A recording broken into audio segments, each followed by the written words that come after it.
in Chuck Wendig's upcoming Star Wars novel Aftermath, Empire's End, which is set between the events of Episode 6 and Episode 7, we apparently learn the final fate of one Jar Jar Binks. Misa back!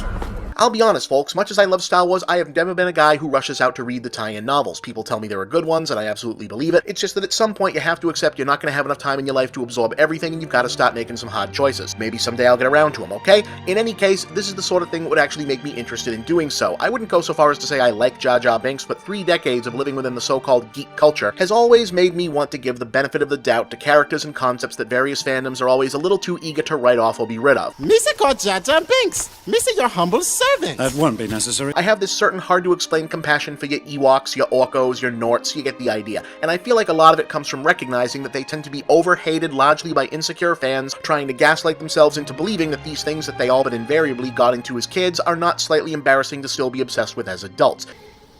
Your support is well seen. Ground zero for this kind of foolishness, the now 30-plus year campaign to somehow purge the second most important character in the Batman mythology from the Batman mythology. And Jar Jar falls very much into this category, reaction-wise. To be clear, Jar Jar Binks is not a good character, because nobody in the Star Wars prequels is a good character. Hell, he's not even the worst thing in The Phantom Menace, which is not even the worst Star Wars prequel. Attack of the Clones is. You just didn't notice because you were distracted by Natalie Portman dressed up like she just joined the Hellfire Club. How rude.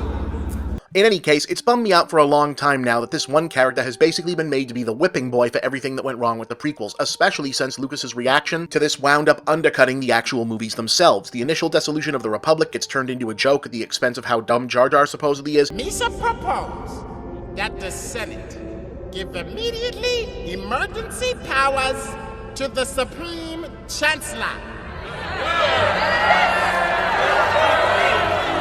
And then he doesn't even get a line when he turns up again at the end of Revenge of the Sith. And that second one is especially stupid. You have the whole trilogy about the arc of a main character from childhood innocence to corrupted adulthood, and his still symbolically childlike one-time friend who's witnessed the whole thing from the sidelines doesn't have a thought on the matter. I mean, that's like when they left Tom Hagen out of Godfather 3, kind of okay, not really. Any help here would be hot.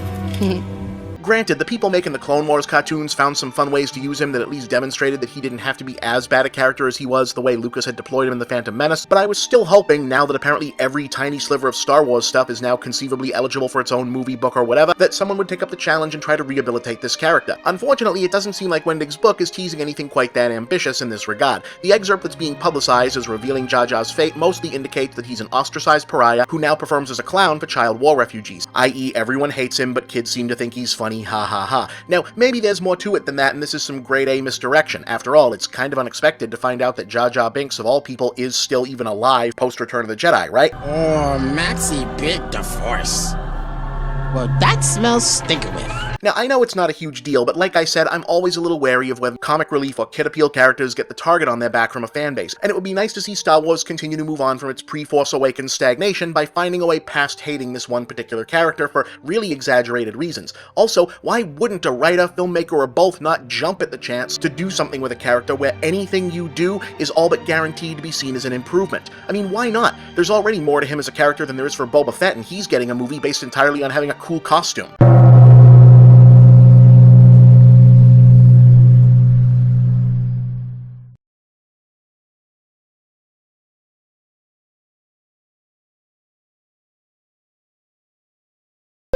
Hey gang, here's a question that keeps coming up. If your handle is Movie Bob, where are your movie reviews? Well, my old reviews are in a lot of places. You'll find many of them on my YouTube channel, but you'll find the brand new ones on Geek.com, an awesome site that's also your one-stop news source for science, TV, gaming, technology, nerd culture, the works. You can find all my reviews directly by going to geek.com/author/bchipman, because that's my real name, and you can get regular updates on all my reviews and all of Geek.com's other great content by signing up for their kick-ass newsletter at subscribe.geek.com. And don't forget to also subscribe to the Geek.com YouTube channel, where you'll find the videos that accompany my reviews and tons of other great content too. Remember, that's Geek.com, the Geek.com newsletter, and Geek.com on YouTube. Make sure you don't miss out on all the latest Movie Bob reviews. You can also check out my own new website, Movie Bob Central, where you'll find my blog, links to all my work, and shop for my books, ebooks, and future Movie Bob products. And please remember to like these videos, share them with all of your friends, and subscribe to this channel. Thank you for watching another Movie Bob production.